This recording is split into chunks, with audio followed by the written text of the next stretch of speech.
Hey everybody, Pete Pardo here from Sea of Tranquility. Welcome to a real quick show. Just wanted to review the Bohemian Rhapsody Queen / Freddie Mercury biopic that's out in the theaters right now that I just happened to see the other night.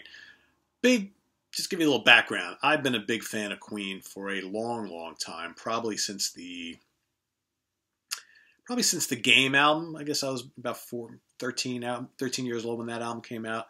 Really kind of dug that, but of course I was pretty aware of Queen already at that point, but I really heavily got into the band, especially the old stuff throughout the 80s and the 90s, and then even more so after Freddie passed away. So a movie like this was kind of a long time coming.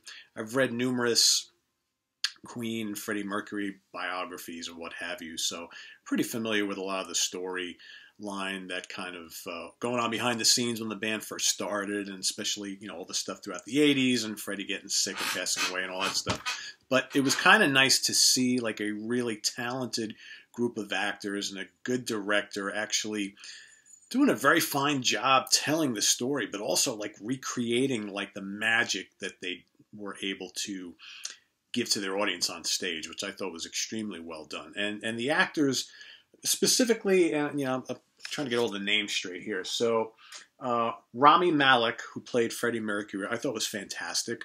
He's a little weird looking, but I've known him, his acting skills, for a while. I loved him in The Pacific, and actually he and the actor who played John Deacon, which I think is that Joseph Mazzello?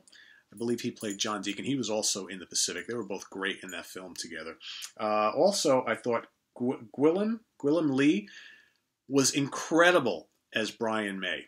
I mean, he looked like him. He sounded like him. He did all the moves on stage just like him. I think that was one of the things that I really liked about this film, is how they portrayed these characters or these musicians in the live scenes, live and concert scenes that they filmed for the film.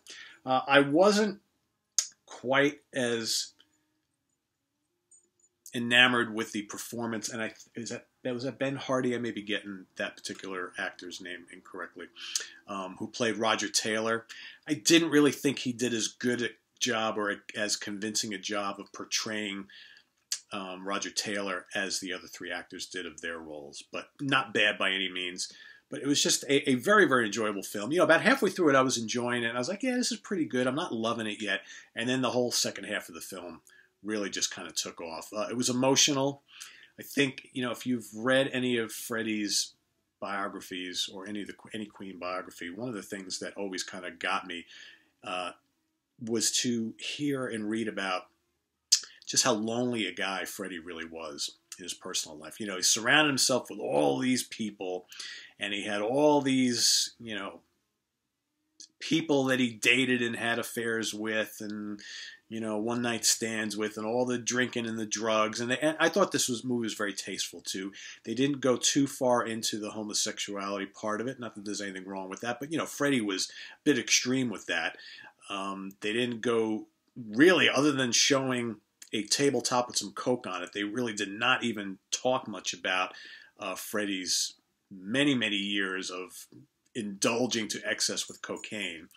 A couple of instances they mentioned that he was high, and his bandmates are like, "Are you high? Are you high?" So they didn't really go there too much, which was good. It was a very tasteful movie, I thought, very respectful of Freddie's legacy. But what really got me after the film, and made me choke up so many times, is how lonely he really was, despite all these hangers-on that appeared around him. How lonely he was, and how much he really loved Mary, even though he did not want to be like her husband, because obviously his sexual nature was going in a different direction, and how much she cared for him, and how important they were in each other's lives right to the very end. And that was very touching. But I think for me, the best part of the movie was saved for last. Their recreation of the Live Aid concert, I thought, was fantastically done. I mean, they used the audio, and the funny thing is, I actually watched the whole Live Aid performance from 1985 with Queen on YouTube, literally like 2 days before I actually went to see the film. So they took all the audio from that, and then the guys actually recreated all the moves that the band did on stage that evening, which I thought was fantastic. It just looked and felt like you were there. It felt like they were there. And it was just so, so well done, so powerful. So I really dug it. What I didn't like about the film, obviously a bunch of inaccuracies, I think, as far as like when songs were released, recorded, albums and stuff. I mean, you know, they show one scene where I think it was like 1975, their first tour of the U.S., right?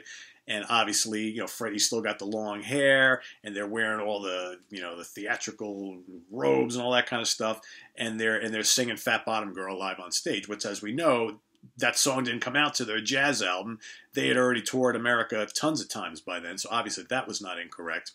To my knowledge, I do not think Freddie told the band that he had AIDS just prior to Live Aid. I don't think he knew or divulged that information until at least a year or two later. So I think that was off a little bit. You know, other inconsistencies about, again, they're in the studio waiting for Freddie. He's late, and Brian gets him to do the dun, dun, dun, dun, dun, dun. That was not the early 80s. That obviously we know was from the News of the World album. So that was 3-4 years before. So that didn't make much sense. But I get that they kind of, you know, obviously you're trying to tell this whole story in roughly 2.5 hours. So you have to kind of change things around just a little bit to make it flow. But I didn't get hung up too much on any of that stuff because I thought it was just a very, very enjoyable film of a band that I really love. And I think it was probably best that they ended the movie right after the successful Live Aid show. And then you had the little, you know, the stuff at the end where they actually said, you know, when Freddie died and blah, blah, blah, and all that kind of stuff, rather than draw it out another half hour, 45 minutes showing him getting, you know, really sick and passing. I probably didn't need to go there. So from a music standpoint, I thought all the concert footage that they portrayed was extremely well done. I think, like I said, if he's not nominated for an Academy Award for his portrayal of Freddie Mercury, I think there's something definitely wrong out there. But I think overall, a extremely well done film. If you are into rock and roll biopics, definitely check it out. If you're a Queen fan, you got to go. I'm a big fan, so I just love this. I might even go see it again. I'm going to buy it when it comes out on Blu-ray. Really well done. So that's my review of the Bohemian Rhapsody /Queen /Freddie Mercury biopic that's out in the theaters now. If you haven't seen it, go see it. I highly recommend it. And make sure you also visit us on the web at www.seaoftranquility.org. We're on Facebook. We're on Twitter. Of course, we're here on the Mighty YouTube. See you real soon. We got more deep cuts on classic albums. We got more rants. We got a new product review showcase coming up real soon. And the history of Judas Priest show is being taped next week. Yeah, we're finally getting to that. And a bunch of other things next week, too. So Thanksgiving week here in the U.S., some time off, more time to record some videos. So we'll see you real soon, guys. Take care.